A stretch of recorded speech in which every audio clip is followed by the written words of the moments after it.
So one of the things that we all really love is reverb on our drums. A Waves plugin that has become a favorite of all of ours is IR Live. Yep.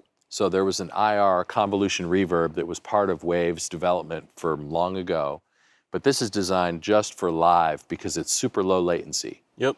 So Lee, why don't you talk us through how you use this on your snare drum? Yeah, so it's just like any other reverb. So in the preset menu, it comes loaded with lots of different types of reverbs, just like anything else you would see. But the core of this plugin is the IR, which stands for impulse response. So Stone, I know you love all the classic reverb units. Right. You own most of them. Right. Well, they're really expensive. I don't know if you knew that. They're very, very expensive. I just put it on a list and tell somebody to go get it. And they break. What? Yours never break. Okay. Well, I think they break, but there's like this guy that fixes it, so I don't know. But Got it. sometimes they're noisy, sometimes they Yeah. break, sometimes they're hard to Right. get a hold of. Well, over the years, people have modeled all of those units and all of the presets in them and taken impulse responses from all of those units.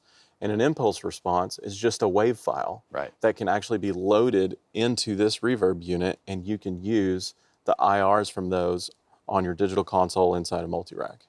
And multiple instances of those Absolutely. reverb units. So if you wanted to have several different of these classic high-end Yep. reverbs, you don't have to worry about having an outboard rack full of stuff. You can just strap it across whatever auxes or inserts that you'd want. Well, Yeah. when I moved to and started getting familiar with Waves, I mean, you know, we did stuff together for a long time, and I was the only guy not using Waves because I couldn't figure out, well, what do I do with all these boutique elements that I've gotten used to using for 30 years? Right. So when you showed me this, and I went through some of the libraries you can find online and download some of this stuff and purchase, and started finding all these old classic verbs. Yep. Like, for the life of me, I couldn't ever find a Lexicon 224 that was like not broken and Yeah. would actually give me the space echo patch and do what it's supposed to do.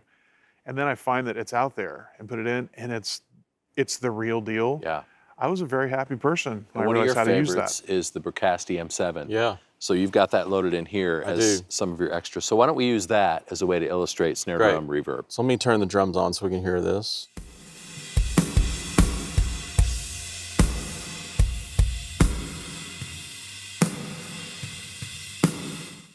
Okay, so we've got our snare drum here, and I've already got my favorite dialed in here the way I want. So let's talk through some of these controls. So just like any reverb unit, we've got pre-delay, a reverb time, where it'll actually stretch or shrink the preset IR, which is really, really cool. And you've got mix, we all know what that does, and then an output level. We also have a damping EQ here, so if you want to throw some EQ straight on this, you can do that. You can also EQ the returns however you like to do it. So here's how this works. So in the load menu here, right towards the bottom, it says import IR. So we're going to click on this, and then wherever you get your impulse responses from, this is where you're going to just load these in like a normal file. It's like the hardest part for people to figure out, but it's actually really the most simple. So I've got all mine over here in a shortcut. So I click on Bricasti M7, and here's all the presets someone modeled from that specific reverb. Look at all this. So then I'm just going to open a folder. We'll go to drum and chamber.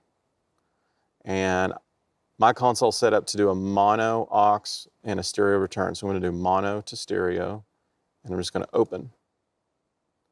That's it. And it automatically loads that wave file. Yep. And then you can manipulate it however you need to.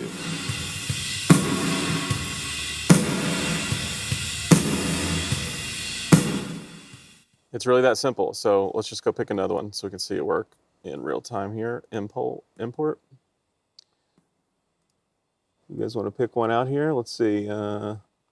Large and bright chamber. Sure. Let's see what that sounds like. We'll turn it up and then I'll hit open so you can hear it.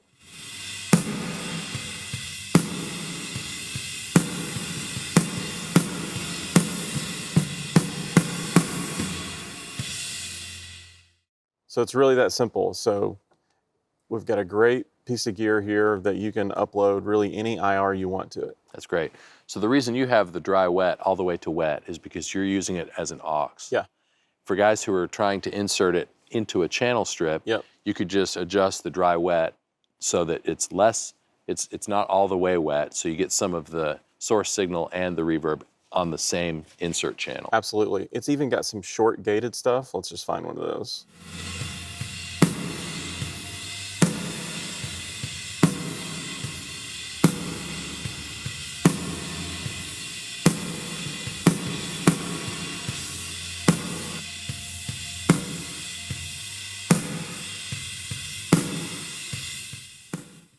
Sounds Those are really beautiful. good. Those Yeah. are really beautiful.